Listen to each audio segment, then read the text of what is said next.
Madzulo abwino konse kumene muli. So apapa mango lero pa 5 Friday lachisanu June 2026 tiwuzaneko za ku Lebanon. Anyway, president wa dziko la Lebanon tsopano wayankhula. Kachimpala ameneyu, kachimutu ameneyu wayankhula. Kuyankhula kumene kuyankhula yeyu, I think, I don't know, komano judgment mupereke nokha. Anyway, mkulu ameneyu wauza dziko la Iran kuti musalowelere ku dziko lathu la Lebanon. Ili ndi dziko lathu. Okay? Ili ndi dziko lathu. Nde musagwiritse ntchito Lebanon popanga ma negotiations anuwo. Zokambirana ndi Americazo musagwiritse ntchito Lebanon. Chifukwa kuti Lebanon ikuvutika kwambiri. It's not your country, it's our country. It's our obligation. It's not your job to interfere into our country. I reject this statement totally because our people being killed, our houses being destroyed. They are using Lebanon as a bargaining chip in their negotiation with the United States. It's unacceptable. And here also, Hezbollah must understand that. Hezbollah must understand that no other way but to sit and talk. No other way to solve this problem and to save what's left except through negotiation and diplomacy. So, chinachitika nchani? Irani inalowelera motani. Iran inanena kuti ife ngati Iran tufuna nkhondo ithe mbali zonse. Ku Lebanon kakuti nkhondo ithe basi. Israel isiye kuphulitsa anthu, isiye kupha anthu osalakwa. So, pakatali pano zokambira tiyimitsa komanso sizitheka ngati kunena kuti Israel izipitirizabe kuphulitsa dziko la Lebanon. Izi Iran inayankhula pambepo kuti Israel Netanyahu anamema asilikali kuti pitirirani mpakana kuchani mpakana ku Beirut, ku capital city ya Lebanon. Chabwino.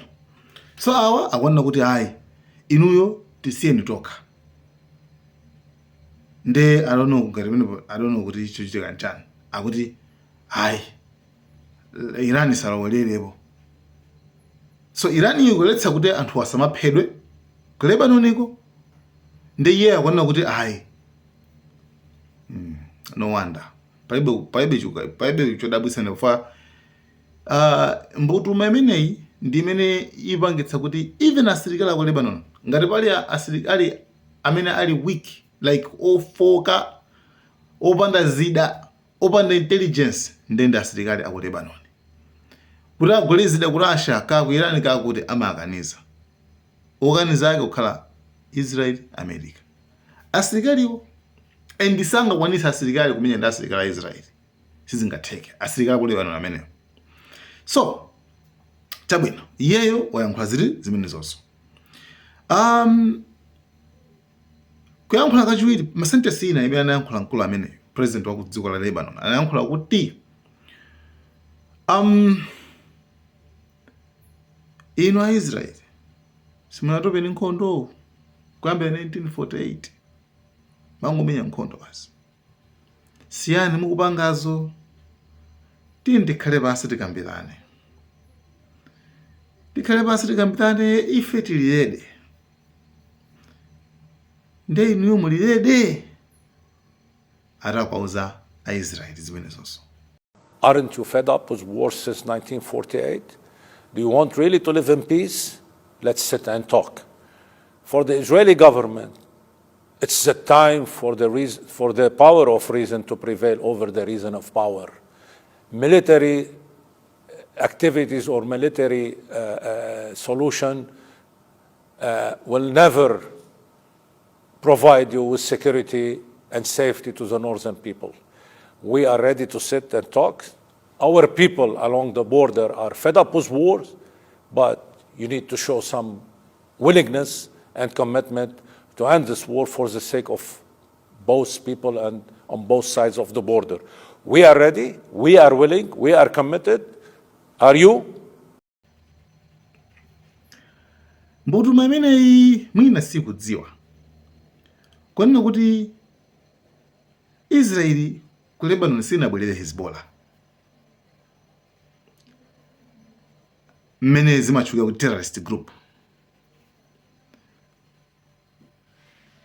Hezbollah as a terrorist group mina kwanelano wake, right? Israel sinabwera kuzathandi Hezbollah limene ndi bodza la nkunkhuniza bodza limene lolo. Israeli maumbo ndinaperekaso ambirimbiri imafuna Lebanon ngati dziko kulitenga, okay, kutenga chifukwa lili mu project yawo ya Greater Israel. Tubasani zinthu, tubasani example. Even kale kwambiri, okay, kale kwambiri chifukwa Hezbollah inazabadwa ma 1982, okay, especially 1983, okay. Koma chama 1963 Frank Kennedy, president wa dziko la America, okay, time na America sanagwidwe pakhosi ndi ma-Israeli, amachita kuyankhula clear kuti hey ineyo sindu idea ya expansion yokuza Israel kuikuza ngati kulanda malo anthu ena kuti khale Israel, idea imene yonda kuza nekale kuti sikundisangalatsa sindu kuifuna. President amene amayankhula mwachuchuchu. I have made it clear to the Israeli leadership that I do not support their expansionist ideas. The indigenous people of that land have rights that cannot be ignored. We must find a fair solution, not one dictated by any single group. What happened? Another president came and mwana kwambiri. What happened afterwards? After 3 years, anamupa akafuza link yake imechokera konko. Chabe TC amene president amene ndilowe ku president wina amachito Ronald Reagan. President amene ndiwa chinamba 40, okay. Frank uja anawe chinamba 35 koma uyo chinamba 40. President amene 1982 Hezbollah sanabadwe, ma-Israeli nabira ku Lebanon ndikupha anthu kumene kucha, akupha anthu kumene kucha ambiri uchuluka kwambiri kuwapha funa kulanda malo kumene kucha. And president wa dziko la America Ronald Reagan anayankhula pa TV kupepesa kumanso kupanga kundemu kudzudzula ntchito umene unyasa umene upha anthu mangopha anthu. My fellow Americans, the scenes that the whole world witnessed this past weekend were among the most heartrending in the long nightmare of Lebanon's agony. Millions of us have seen pictures of the Palestinian victims of this tragedy. There's little that words can add, but there are actions we can and must take to bring that nightmare to an end. It's not enough for us to view this as some remote event in which we ourselves are not involved. For our friends in Lebanon and Israel, for our friends in Europe and elsewhere in the Middle East, and for us as Americans, this tragedy, horrible as it is, reminds us of the absolute imperative of bringing peace to that troubled country and region. Israel must have learned that there is no way it can impose its own solutions on hatreds as deep and bitter as those that produce this tragedy. If it seeks to do so, it will only sink more deeply into the quagmire that looms before it. Those outsiders who have fed the flames of civil war in Lebanon for so many years need to learn that the fire will consume them too if it is not put out.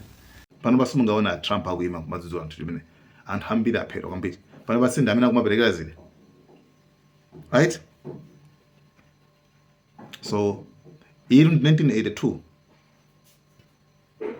chabwino, so anadzudzula ntchito imene 1982 apa Hezbollah sanabadwe.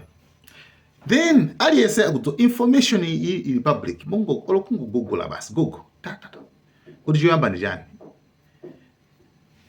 kuyamba occupation ya ujana Israeli kapena Hezbollah kubadwa kwa Hezbollah chinayamba ndi chani apa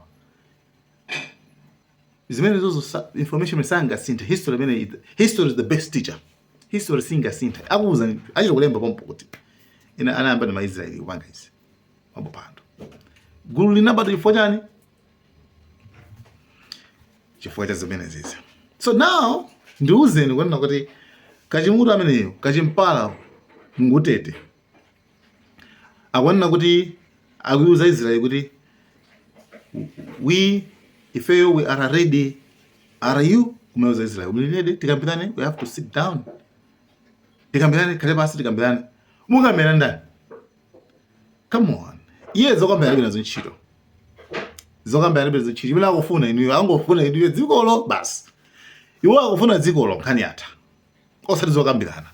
So I don't know. Nanga si ndanthu ndi munthu kuti wani anatengedwa basi anapengedwa Americans. I don't know sikasa kuona zonsezi. So guys, nkhani ndimeneyo. Thank you so much. Nkhani makufana kupasani history pang'ono. Maso ndizimezi kuchitika kuti mu balance noka. Kuti awarolo Hezbollah crisis yazida. Chanchana kuchokako. Awawawa aza vulazirabe. Aza itengabe Lebanoni. Kuitenga chifukwa ndi zimene akufuna iwo ati. Kuitenga basi. And guys, thank you so much, Malawi Cameras.